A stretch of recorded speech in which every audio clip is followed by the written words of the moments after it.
Hi, my name is Kelp, and this is The Lion of Poetry.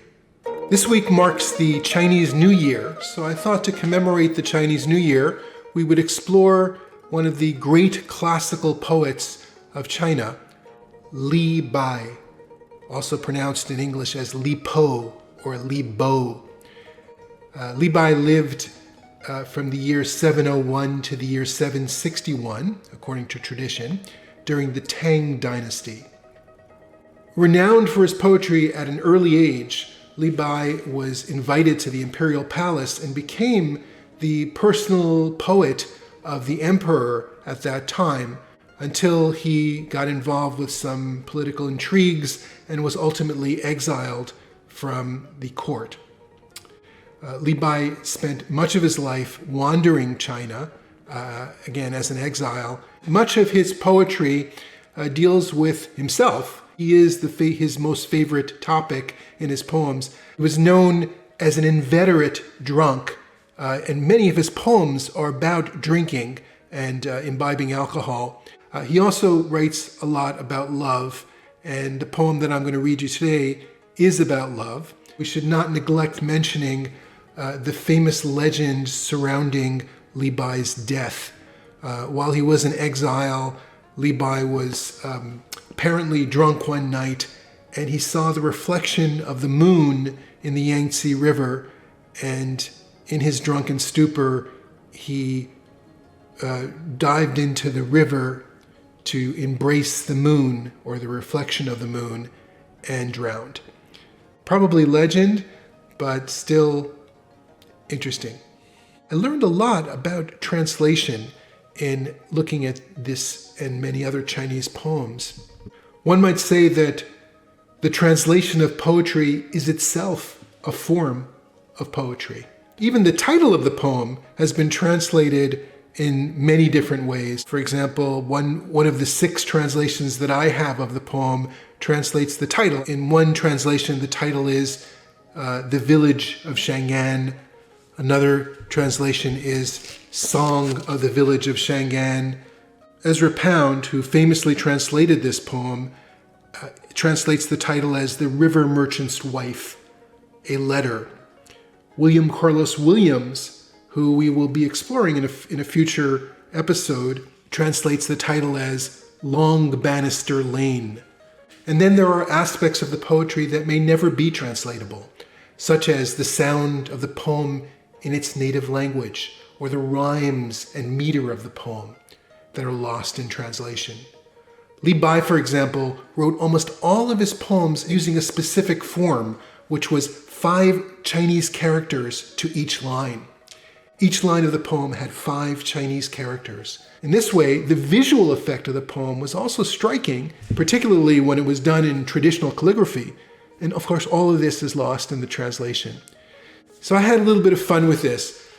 With sensitivity to the original, I looked at these 6 different translations, and I kind of mixed and matched what I thought were the best translations of each line, not based on my knowledge of Chinese, obviously, but based on what I thought sounded best and what made most sense.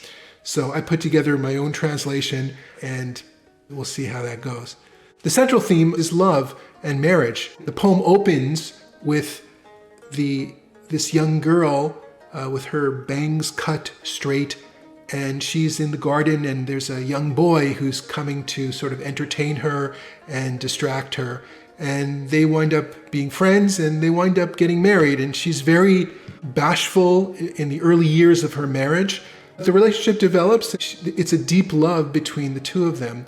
However, the young man now, is a river merchant by trade, and he needs to go on a long trip. And he's gone for 5 months, at least 5 months, and the way nature is described in the poem reflects her own longings. So we see the seasons changing, autumn and the falling leaves. We see mosses growing on the stairs. We hear the monkeys screeching sorrowfully and reflecting her own sorrow. She sees the butterflies flying in pairs, which brings home the fact that she herself is missing her own husband. She's not in a pair herself at this moment.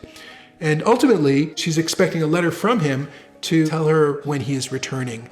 And she's willing to go a far distance to meet him so that they can have this wonderful reunion. Chongyun Village Song. When my hair was still cut straight across my forehead, I played in front of my door, picking flowers. You came riding a bamboo stilt for a horse, circling around my bench, playing with green plums.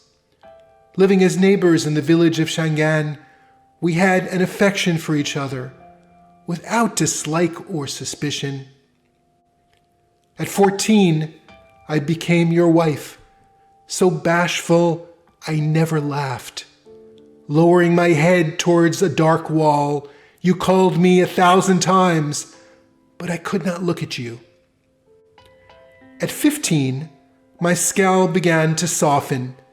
I desired to be mingled with you like ashes in dust, with a devotion ever unchanging, like embracing a pillar. Why should I climb the lookout tower? At 16, you left home for a faraway land of steep pathways and eddies, and you have been gone 5 months. I hear the monkeys screeching sorrowfully towards the sky. The footprints you made when you left the door have been covered by green moss, new moss too deep to be swept away. The autumn wind came early, and the leaves started falling. The butterflies, yellow with age in August, fluttered in pairs towards the western garden.